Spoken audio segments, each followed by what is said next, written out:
Good morning students. आज दिनांक 19 मई 2021, class 12th, subject biology, lesson number 4 चल रहा है।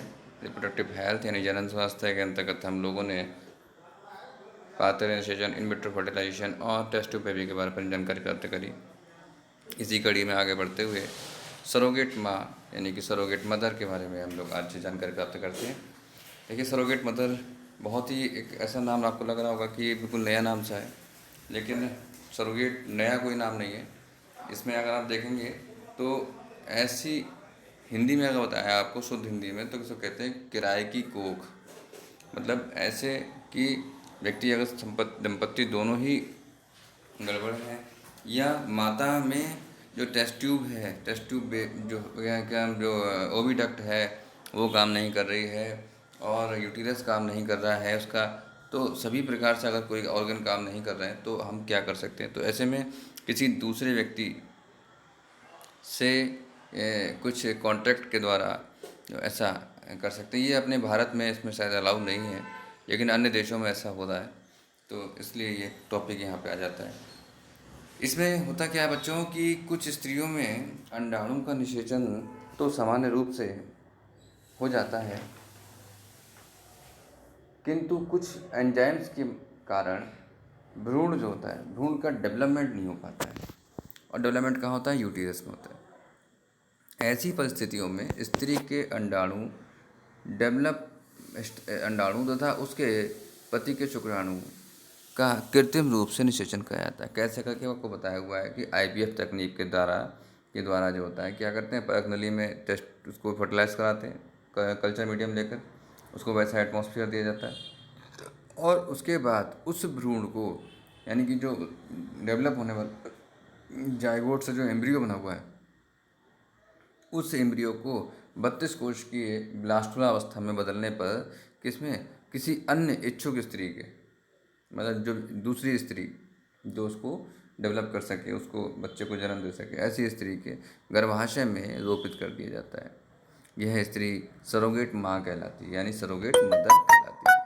तथा भ्रूण के पूर्ण विकसित होने पर जो शिशु जो होता है यानी न्यू बॉर्न बेबी है, उसको जन्म देती है।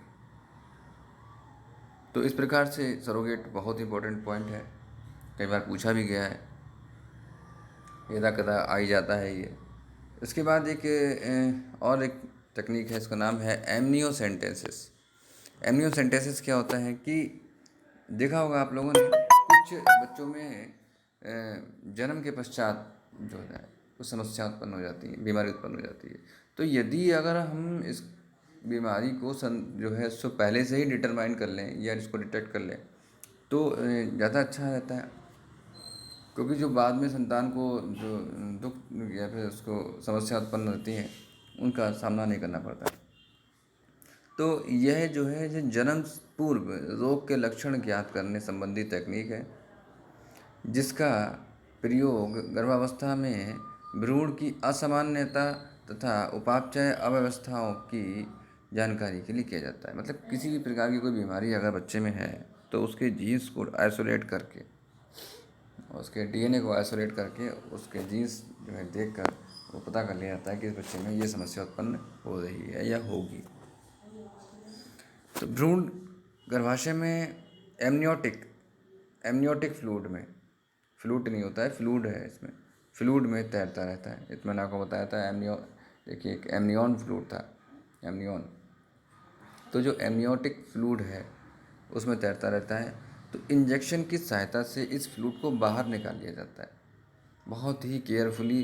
जिधर शिशु है उधर की तरफ ना करके दूसरी तरफ से जो यूटीरस के अंदर यानी गर्भाशय के अंदर जो फ्लूइड है उस फ्लूइड को थोड़ी मात्रा में बाहर निकाल लिया जाता है। और ऐसा इसलिए करते हैं बच्चों क्योंकि जब किसी भी बेबी का डेवलपमेंट हो रहा होता है तब उसमें लगातार नई कोशिकाएं बन रही होती हैं, पुरानी कोशिकाएं जो हैं उसमें हट रही होती हैं, या कुछ ऐसी कोशिकाएं जो शिशु से अलग हो जाती हैं तो वो उसी फ्लूइड में जाके लगातार मिलती रहती हैं। तो उन कोशिकाओं से ही ज्ञात कर लिया जाता है। वो कोशिकाएं जो होती हैं वो उस एमनियोटिक फ्लूइड के साथ में ही बाहर आ जाती है। तो मेरा कहने का मतलब था कि इंजेक्शन की सहायता से एमनियोटिक फ्लूइड का नमूना लेकर इसमें उपस्थित कोशिकाओं का संवर्धन करके गुणसूत्रों की या गुणसूत्र की असामान्यताओं का अध्ययन किया जाता है या निरीक्षण किया जाता है, ताकि गंभीर बीमारी से ग्रस्त भ्रूण को नष्ट किया जा सके। परंतु आजकल इस तकनीक का दुरुपयोग कन्या भ्रूण हत्या के लिए किया जाता है। एक्चुअल में जो है उसकी जांच भी हो जाती है इसमें कि लड़का लड़की की, तो बड़ा इसलिए इस पर बैन है थोड़ा। लिंग जांच के लिए किया जाने लगा है इसका उपयोग जो है।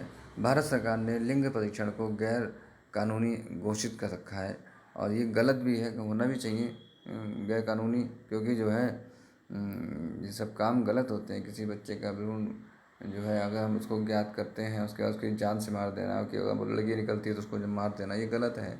जो भी ऊपर वाला दे रहा है तो सब उस हिसाब से ही देता है कि जैसा जिसका वो है।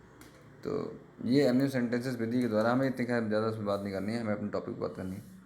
टॉपिक ये है कि एमनियो सेंटेंसेस, तो ये एक विधि है, एक बहुत अच्छी तकनीक है जिससे हम बच्चे की बीमारी का पता कर सकते हैं, उसके लोगों का पता कर सकते हैं।